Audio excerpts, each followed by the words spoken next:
ஐயப்பனுடைய வரலாறு. சிவனுக்கும் விஷ்ணுக்கும் பிறந்த குழந்தை தான் ஐயப்பன். விஷ்ணு பூமியில மோகினி அவதாரம் எடுக்கும் போதுதான் ஐயப்பன் பிறந்திருக்காரு. இந்த ஐயப்பன் ஆகிய குழந்தைய சிவனும் விஷ்ணுவும் பம்பை நதிக்கரையிலேயே விட்டுட்டு போயிடுறாங்க. அந்த நேரத்துல தான் பந்தல ராஜா ராஜசேகர மன்னன் அந்த குழந்தைய பாக்குறாரு.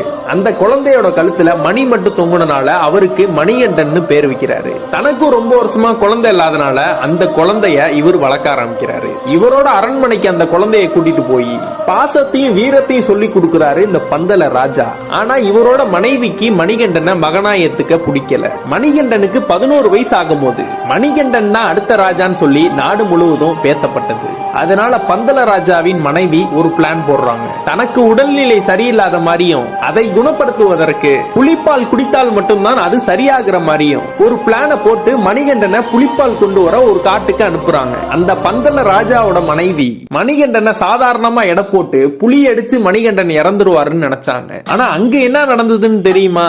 ஆனா நம்ம மணிகண்டன் புலிப்பால் கறந்தது மட்டும் இல்லாம ஒரு புலி பட்டாளத்தோடைய புலிகளை கூட்டிட்டு வராரு மணிகண்டன். அதுக்கப்புறம் அந்த பந்தல ராஜாவின் மனைவியும் பார்த்து வியந்து போய் மணிகண்டனின் காலில் விழுந்து என்னை மன்னித்து விடுங்கள்னு சொல்றாங்க.